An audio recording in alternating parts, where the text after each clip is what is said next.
Well, hey, this morning we are here with Phil Helberg of Helberg Barbecue. I've gotten the opportunity to know Phil over this last year. Phil owns a company here in town called Helberg Barbecue, and wanted to get Phil on and then get to understand who he is in Waco, entrepreneur, and then get to know Phil's story. And so, Phil, thanks for coming. Thanks for having me. And jumping on, man. And so, Phil, man, tell us a little bit about yourself. Waco native? Are you from Waco? Kind of like, what's your story?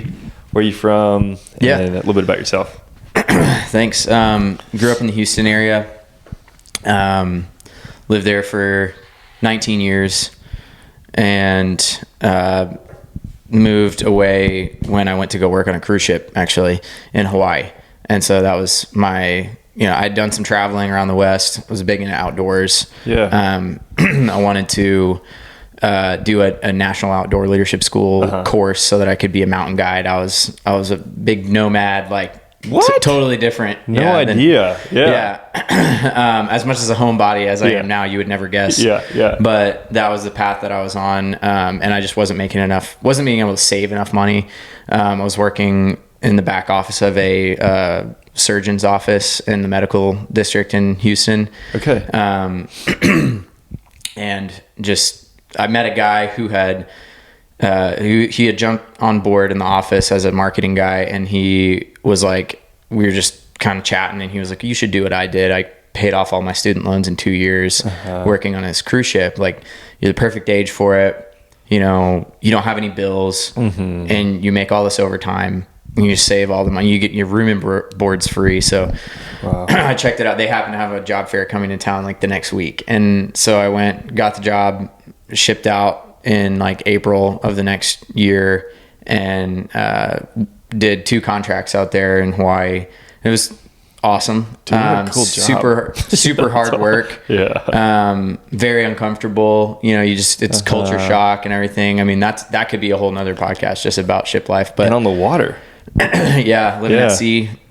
You were how old? I was 20. 20. Okay. Yeah. Okay. Wow. Right out of home. I mean, just. Yeah.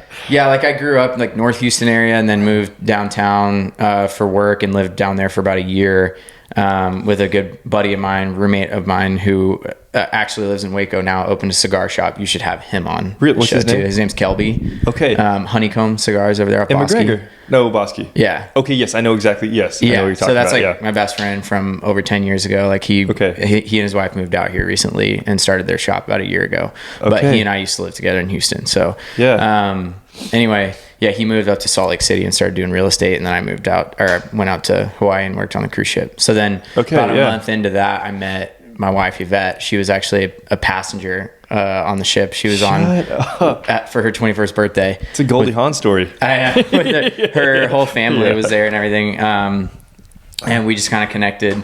And it's totally against the rules of employment on a cruise ship, by the way. But we stayed connected and then linked up on like my vacation. I was on a road trip with some friends and stopped in LA. She was attending Biola University. Okay. She's a Central California farmer's daughter, grew up on a grape farm, went to school down in La Mirada.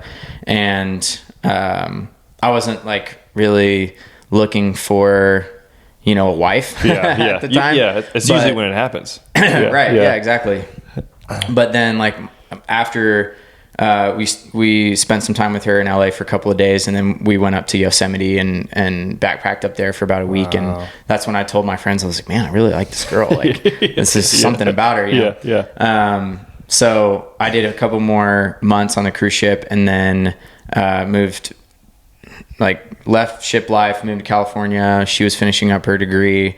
I think we got engaged, I don't know, maybe 10 months later. Wow. And then about a year. And then and then got married like 5 months after that. Wow. And then started Helberg like almost right after that. So along the way there, I got bit by the barbecue bug. I was in school part-time.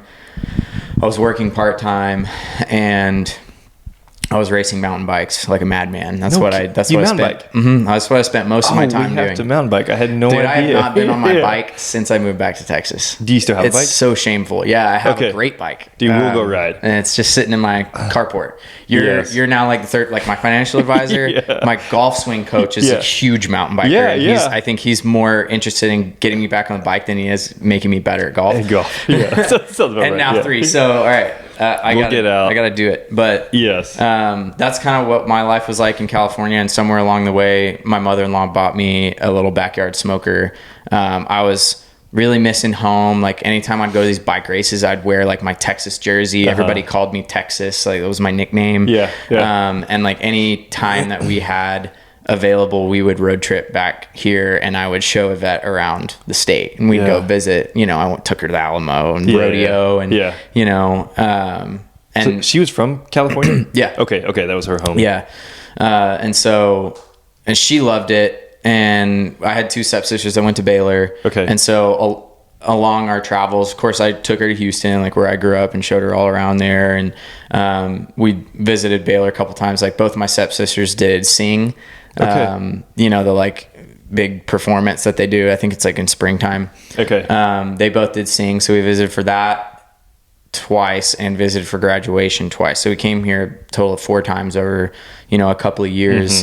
And Yvette really loved it here. And I didn't really see what she loved so much about it. This was 2017. Okay. So things were slowly starting to take off in Waco. Magnolia started. Baylor, obviously. I mean, Fixer Upper was still on HGTV. And so she showed me some episodes of it, and I was like, "What is this?" And then I watched a few, and I actually kind of got into it. I was like, I was so fascinated by how cheap everything was. That was what I just couldn't get my head around. I was like the plot, if you want to call it, the personalities and whatever, it's like, okay, they're cute and everything, but I was like, are you kidding me? You do that in Waco for $100,000? Right. That's so not true. Not anymore. But I was like, it probably was more realistic. I was like, okay, let's look. Let's look. Like, let's see what we can get for this place in California, and see what we can, get out there. And started at the time we had, to kind of back up, I'm sort of all over the place, but I was cooking barbecue. I became obsessed with it quickly. The challenge of it, cooking with fire. Just like perfecting it. It was like such a mystery, like wrangling this wild thing of fire and using it to cook this, perfect piece of meat. And so that was what really got me into that. But, it was just 2 of us under one roof and these big pieces of meat. So we'd share with neighbors and friends and everything. And then we just started getting asked if we could like cater little events, like office parties, birthday parties, things like that. So that was kind of how we got into selling our barbecue. And we actually wanted to do just focus on events, because Yvette had a background in event coordinating. And so we're like, we could do both. We could be like this whole event team and everything. And then the more we did, I think we catered our first wedding for our butcher that we worked with. And who also like married a Filipino girl. So it was really funny. That's like, awesome. We love them. They're still friends of ours to this day. Like we, talk to them online and everything. But after that, it was very clear that the whole food side of everything was going to be way too much work for me to handle on my own. Like I needed her help for that big time. And so I taught her how to cook, because she didn't really know much. She'll tell you, her version of cooking was like throwing a chicken in a pot of water with like every spice in the cabinet and just like letting it go. So I taught her a lot, and she's been great, obviously. But then still a part, right? I mean, she's still heavily involved in Helberg. In the restaurant side. We both did. She did a charcuterie board yesterday for Deerwood Women's, and then I think we're doing another one tonight for Valor. So cool. Especially when it comes to catering, that's when we pull her in. Otherwise, she's mom. She's at home. She's homeschooling and stuff like that. But I've worked very hard to get her out of all of that. Not that I don't love working with her, I do, and all of the behind the scenes work is done. We make all the decisions together and whatnot. But as far as like day to day, having her there, shoulder to shoulder with everybody else grinding. It's just like not necessary. Yeah. So, and I think we found so much more value in having her at home, right. you know, having her with Wayne and like doing the hybrid homeschool thing that we do. And just like maintaining the home is so much more peaceful, you know, than like when we're both working 16-hour days and then we come home and our house is dirty and we eat out all the time because we can't cook and like, you know, so there's balance. There's a lot more balance there now. But yeah, so I roped her into it. It was kind of like compromise because whenever I was in school, I wanted to be a CPA, and I was like in accounting school. Okay. And like, so I went from the whole outdoor guiding thing because the reason I abandoned that was Yvette was like, hey, I can't, like, I'm not going to be in a relationship with someone who's gone in the mountains for 3 weeks at a time. Right. And so that took some sacrifice for me to get over, you know, like leaving that love behind. Yeah. But then I was like, okay, accounting, super lucrative. I was very good at it right off the bat. Like I aced all my classes in accounting and it just came naturally. It made sense to me. And my professor was super cool. And we got along really well, and he was wanting to put me on this path. And then he was like, okay, so, you know, you're going to have to finish your degree and then get more hours or whatever, and internship, and then sit for the CPA exam. And like we can get you an internship at one of the big four, which I think all have offices there in California. And so he was like, and then you'll go into auditing. Will be the first thing that they put you in whenever you finish all of that. And so you'll just be getting sent all over the country to do audits. And then I told my wife, and she's like, I just got you out of the Madman Mountain thing. And so I was like, man, I don't know if that's going to work. Just made a turn. But I did just enough, you know, of that schooling to learn how to, you know, run our books and run a small business. And along the way, there was a group project that we did in the managerial, like 1B class. That was creating a fictitious business with a budget and a 12-month projection and all this stuff. And I had already had some food costing done for all these caterings people were asking us to do. And so I approached my group and was like, hey, I kind of have some of this work done already if y'all want to just jump in on this. And so I ended up getting free labor out of them to like more or less write our business plan. And then we presented, and I cooked some briskets and served the whole class and everything. And then my professor was like, okay, you should go for this. You know, he's like, I get it. You know, like you should definitely go for this. So it's then passion, obviously. Yeah. He's like, you're really good at this. You should do it. So when we made the top 50, the Texas Monthly list in 2021, huge deal. I sent him a magazine. You know? And so he actually found out about the fire because he references us and brings up our story whenever he's, you know, introducing this group project that he still does every year with his 1B classes. And he like pulled up our website and found out that our place burned down. And so he reached out to me and everything. Super cool guy. But, I agreed, or I got her to agree to do like a trailer because at the time it was just events, you know, and it's like events are so much more lucrative, you know, they're predictable, you know exactly how much food you need to make, how much labor you need, and it's all very tight. Setting up anywhere every day and just rolling the dice on how many people are going to show up and buy your food. And it's not cooked to order. It's you cook it. This is what we got. And this is what we got. It's and gone, then if it doesn't sell, it's really expensive waste. So, but I think the way I sold her on it was like, SpaceX was in McGregor and we were moving out there, and I had a connection to somebody really high up there through my accounting professor. And what's funny about that is we never ended up doing anything related to that. I hadn't heard anything about McGregor. Nothing. At all. But that was what at least she bought into it. Food truck to work. We bought a old camper from the 1950s that was converted to a food trailer for like $5,000 on Craigslist, and met up with some guy in the Greenville Walmart parking lot, and here it is. It's our restaurant. Pulled it back to Crawford and painted it. And replaced the floor because it was disgusting. It's a cool camper. I've seen it. You still have it, right? It's sitting on our property. It's a home to feral cats now. It's just been like we got every day of service that could possibly get squeezed out of the trailer, and I was surprised it made it home the last day that I pulled it home. I mean, it was like I think I had to like bungee or ratchet strap the door shut on the side of it when we was like going down the highway, because like it wouldn't even shut anymore and it would just like fly open. The roof was like caving. It was bad, you know. So get every bit out of it. I think we'll try to pull some paneling off the side of it, maybe to like decorate somewhere in the restaurant, because it was a cool hand painted. It's a cool. It is a cool. Yeah, it's a cool camper. I've seen it. Just got painted. But that's what it's doing now. She wouldn't let me blow it up with tannerite, so it's just sitting there. It's kind of a nice piece of art though. Like it is, and cool. And it shares the story behind Helberg, like where it all started. It goes back to like you and I talking before the podcast, but it's like people don't see. Well, one, you guys have the most recognized barbecue in my opinion, and from others in Waco. Like you guys have great brand in the barbecue. Not just to say that because you're on our podcast, but truly, like I've talked to a few people. Yeah, we got Phil coming on the podcast. Like, oh, that's my favorite barbecue. It's like that's awesome. You guys have created such a reputable brand in Waco, and then the top 50, like huge reward. Not one that you would boast about, but I'm going to boast about it for you. It's a huge deal.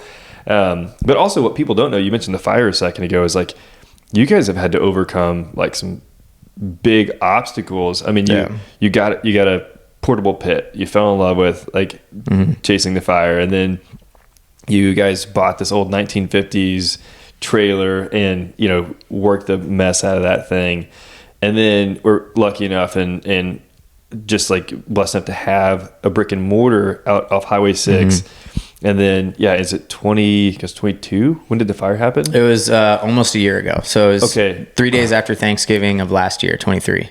Okay, so 23, and then this was like middle of the night. I remember the night literally the night it happened, come across like one of my feeds. So you guys had this happen, and then one memorable thing that I remember is just you talking about like the goodness of God throughout the entire process, like how we're going to praise God in this season. I mean, literally, like you guys had everything invested in this thing that you guys had worked so hard for. And so, I mean, that's like what people don't see. And so like talk about, having to overcome that, like your faithfulness in God, and then seeing the freaking community come together behind that was like, awesome. I mean, it was overwhelming. For sure. And we set out. So part that I kind of skipped over, super important part, was like 2 months before we got married and maybe 4 months before we started our business, I got saved.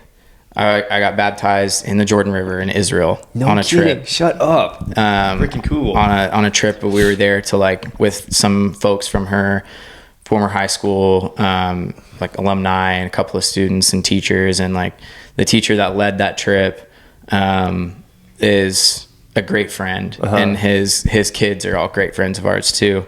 But I went on that trip with no expectations, like no intentions of that or anything. And then obviously the purpose and direction of my life changed entirely after that. So it was like anything that I do with my life will be, to lift him up, to glorify him, to grow the kingdom. So how can we do that through barbecue? Because at the time too, it was like, that I felt like I was being led in this direction or pulled in this direction. And so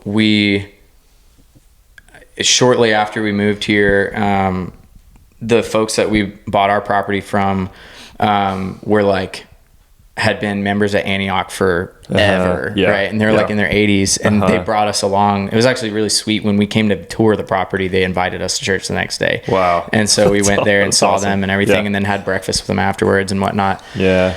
But we were just praying about a guiding piece of scripture that we could like really lay as the foundation of our business. And we found 1 Peter 4:10, as each has received a gift, use it to serve one another as good stewards of God's varied grace. And then that scripture was talked about the very next day in church. It was like brought up and like light was shown on it and everything. So it was like confirmed, for us that like, this is, the foundation that we're going to, lay for our business.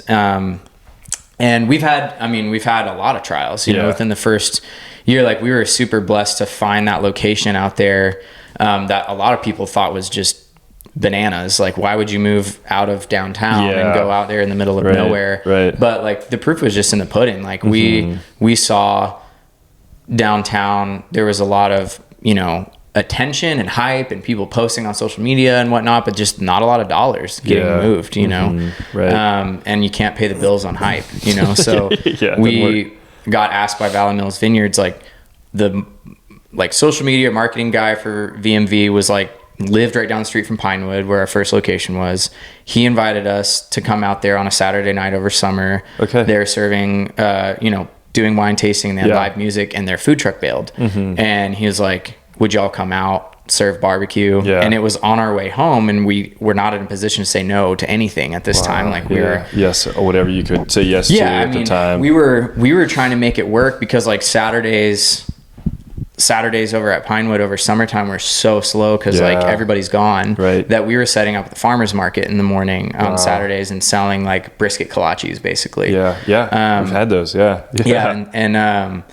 And so we would do that and then pack up the trailer and head out to Valley Mills at night. And I'm not kidding you, we would sell more barbecue in 2 hours in that parking lot than we would Thursday and Friday combined at Pinewood. No kidding. This is at the Valley Mills Vineyard. This is at our old location, Oh, gotcha. Okay, yeah, the old location used to be Valley Mills Vineyards. That's right. Before we moved in. Yes, okay, yeah. And we... a lot of people thought we were crazy when we signed the lease, and we were like, we're going to move out there. It's a little far out. But that was where we found our market. I mean, people were buying barbecue, so you couldn't really argue with that. And it was affordable. That was the biggest thing. Like, we've tried to be very, wise, steward our resources well.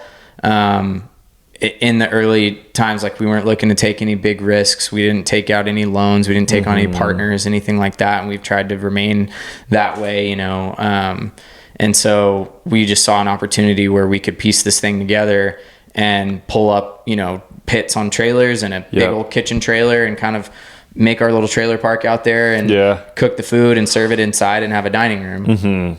And that's more or less what we did.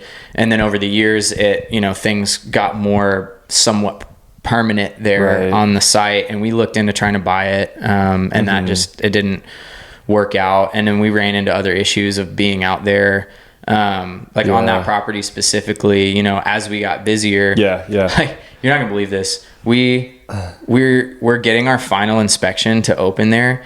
And this is how dumb we were. Okay, we're like 23, and just know you like barbecue.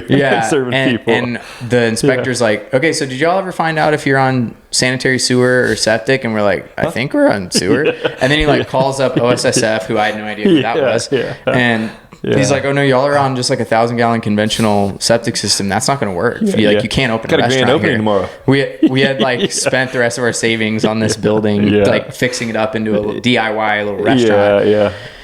And anyway, the county let us they gave us a little loophole and to basically route all of our kitchen plumbing into this holding tank. So bathrooms are all separate. That's on its own thing. But as far as dishwater, hand washing water, things like that goes into this holding tank. And it has to just get pumped out, because there's nowhere for it to go. Right. And there was not enough room on that property for the consumption that we were going through for it to distribute anywhere. And it wasn't our property, so I'm not going to put in a whole septic system on this guy's property. And anyway, that ended up costing us, by the time pre-fire, we were having to get it pumped twice a week to the tune of $600 each time. Smokes, man. So we were spending $5,000 a month just to get our dishwater hauled off. And we're like, that could buy us a lot of mortgage. It could, And that was the direction we were thinking. So, did things like that. I mean, we had issues just with our own mismanagement, not knowing what we were doing, going from a food truck to a restaurant, managing people. The hardest thing that I never thought, I always just thought it was just gonna be make good food and the rest will work itself out. And then I learned how to build structure and systems for people and accountability and really be a boss and manage people. And so we had some failures and mishaps that were due to either trusting the wrong people and putting too much in their hands and being taken advantage of. But also if you have, we just kind of learned, if you have these areas where you're able to be exploited like you expect to be, basically. And don't be surprised when it happens, and it's not like, it is kind of your fault if you've set yourself up to be vulnerable in an area. So just either picking the wrong people, giving them the wrong responsibilities and whatnot. But over time, I remember times where it felt like we were just never going to put together a team that we could really rely on. And then now I was telling you just for the podcast, like about the team that we have now. 4 year employees. I mean, multiple of them that have stuck around, and that's hard. I mean, in the food business, you mentioned it too. I mean, that's one in particular where it's really hard to have people, but you guys, have built a team of people. I mean, some of the same people that I've seen there for a few years now, still there. And it just goes to show y'all's hospitality and like creating a good company culture. And then, just creating leaders that can ultimately help the operational process of it. But it's hard. It is hard to find good people that will stick. It was kind of hard too, just being that, like, in order to get good people, like, you have to attract them too. You do. And if you're not already doing some things right or having some success, it's going to be hard to attract those good people. And so it was a grind there for a while of just like going through people, going through managers that were just like, they were the best we could get at the time. That's all you had. And then over time, like, we just started to, I had to take more of the reins. Yvette had to take more of the reins.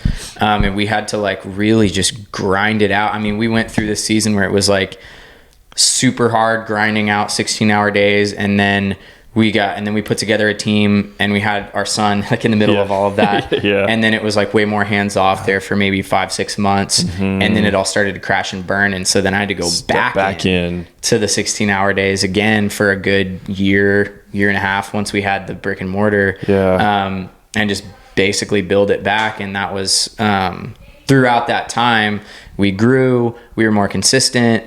We gained better reputation, more, it just took time, and then before we knew it, we had people knocking on our door that wanted to come work for us that were, that were just better. And I remember thinking like, I can't believe I have these people work for me now. This is amazing. And now it's, I mean, it seemed, I just,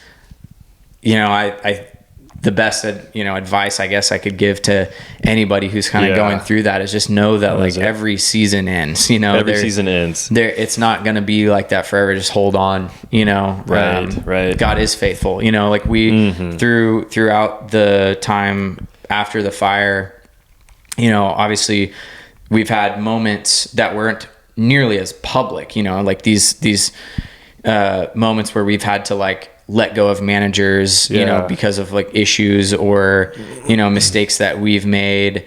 Those aren't really very public, but those are still trials that we had to remain faithful and all of that. But then you have this huge public thing happen to us. The restaurant burns down. And these are all moments where our faith is being tested. And it's like now or never, now is the time to really put your money where your mouth is. Like, are you, either God is or he isn't. He's either everything or he's nothing. So right here and now, this is when you're either gonna, stand in faith or, fall back. And so we were like, we're just gonna lean into it and rely on him even more. And it's, then things just started, changes your perspective, because then every little break that you get, every person that, supports, it just felt like, man, there was plenty against us, right? Like being underinsured, not having loss of income or like business interruption coverage. You don't think about those things like when I didn't know it existed until I needed it. It goes back to your septic. It's like, people are creating and growing and scaling businesses. Every milestone teaches you like, we need a septic. Oh, like this doesn't make sense. Or, you have to have ceiling tiles. You were talking about that earlier. It's like, they give you 10 days and, and you have to get through. I mean, you're constantly learning. I think that's like what I really respect the most about you and your wife is that you guys continued to push in. And to clarify, you guys lost your entire building. Like, it wasn't a small fire. It was like you guys were without. And And I remember you guys, posting on Facebook and Instagram, and you guys were creating just these creative little lines to like get food and parking and, just finding the best out of the situation. And again, glorifying Christ in the situation that you guys were in. But it just goes to say so much about you guys and just like your hospitality and your faith in God and your leadership. And those are just things that you don't see within, I think, you go into a business thinking, okay, like we're going to make barbecue or we're going to be, you were going to give it and, we're not going to charge a lot or, and then as you grow, you just have to learn, like, got to step into this. And even in like the construction world, like it was me, like working out of my closet, my kids were screaming or whatever it was. We couldn't afford a building and, and you're trying to figure out like, like permitting, like, oh, well, you need a permit for that. It's like, yeah, you need a permit for that, everything or whatever it is. And, and you hit on it a little bit, but like the seasons of like saying, okay, we're going to push in, like when you guys were washing dishes in your bathtub, right? Like they were just too big to work in your sinks. Like those are the things that as an entrepreneur that you learn and say, okay, like we're going to keep learning. We're going to keep pushing forward. And again, growing a business, those are some of the things in the trials that, if you're looking to start a restaurant, some of the things that you guys have walked through that every business owner is going to learn and walk through. And so, man, if there was any advice you could give another entrepreneur, one looking to start a business or whether it's any sort of business or even in like the restaurant world, I know you guys are followed by lots of restaurant artists, and man, what would it be? I mean, so the three things that have been most crucial, I believe, to our success is first and foremost our faith. Like obviously we would not have come as far, like we would have given up a long time ago. And a lot of failed businesses really just people giving up, and like not weathering those storms and everything. And just knowing too that like our value and our identity is not defined by, what we do on this side of eternity, but for our salvation. Number two is, your family. So like we wouldn't be successful if my wife and I weren't seeing eye to eye on everything that we do in our business. And whether your business is a family business and you're going to do it together with your spouse, or if, your spouse isn't involved, or if you don't have a spouse or whatever, just making sure that, your family is on board and that, you communicate well and the expectations, are clear and you're in agreement and understand, what's going to be required of each other. Because I mean, my wife works extremely hard and makes a lot of sacrifices, in order for us to be successful. And we're both equally committed to this, and, not once has she ever been like, I don't know if this is worth it. That's awesome. I've been the one more so that's been like, are we sure we want to keep going? Like she's always been there to remind me why we do, that's awesome. What we do. And number three, more, I guess on a more just like practical level, is like find good mentors. I've been so good.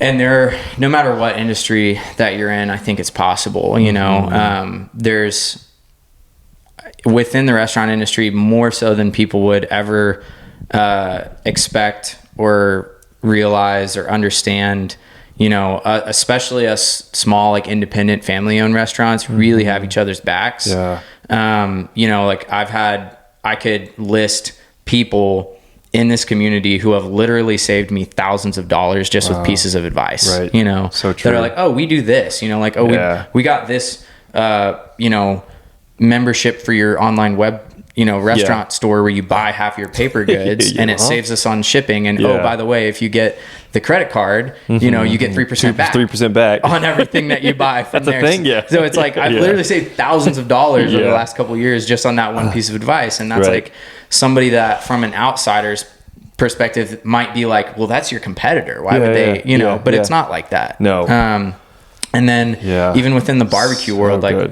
unfortunately, we weren't able to attend because we were at Cattle Barons. We were catering last weekend, but we'll see everybody next weekend at Texas Monthly Barbecue Festival. But like all of the, the Texas Monthly top 50 barbecue spots, like I'm not gonna say every single one, but the vast majority of us are all good friends. Man, we all share, we have our own Facebook group where we that's like, so good. Or talk about like, hey, have y'all checked out this point of sale? Or, what do y'all do about this? And even post like our funny bad reviews that we get, and we all like make fun of people together. And then like I've had a great mentor that just like basically 2 counties over that runs an incredibly successful barbecue spot. Wow. That is the type of friend that whenever I call him to like sulk and complain, he'll lay into me and chew me out for like the things that I'm not doing. Or be like, suck it up, dude. Like, well, are you doing this? Are you doing this? Okay, well then you have no reason to complain. I called to get like to pat my back. And that's a good friend though. It is a good friend. So those are the 3 things I love it. I couldn't agree more with the mentor, man. Just for me, same thing. My father-in-law, you hold back so long. And then when you give into like the pressure of, I could probably really use some help, it goes a long ways. And then partnering with other people in your industry, builders. I do lunch with builders throughout the month, and it's good to like pick their brain and like understand them. I'm one of the younger builders in Waco, so like understanding the way they do things. And but too often are people just like, oh no, I wouldn't share my recipe, or oh no, I wouldn't, or all those different, and there's no reason for that. It's get in with good people, and there's enough for all of us to eat. Right. And I think it just takes some people time to realize that they hold things closer to their chest because they're scared. Like, oh man, well if I help you, is that going to hurt me, type of thing. And then over time, people realize that like, we can both eat. Right. There's plenty here. Growing market. And so, man, I could go on forever. So much fun. Facts. But man, where can people find you? We are out on Highway 6 at 7809 North Highway 6, where that is where our building is as well. It's set to be completed and open in February. New building, Valentine's Day, sweet. Big new building, 9,000 square feet. That's awesome. It's lots a beautiful of seating, spot, dude. 100 parking spots. Dude, bring it on. That's awesome. But in the meantime, we're set up with trailers. A new trailer park. Not the old 50s. With some, covered awnings and covered seating area over off to the side of the construction site. Awesome. And we're open Wednesday through Sunday right now. Lunch and dinner Wednesday through Saturday, and then lunch only on Sundays. But then you can also find us online, helbergbarbecue.com. Awesome. Instagram, Facebook, cool. all the things. Man, thanks for coming on. Thanks for having me. Have you on again, man. Yes, sir. All right. Thanks, Appreciate brother. it.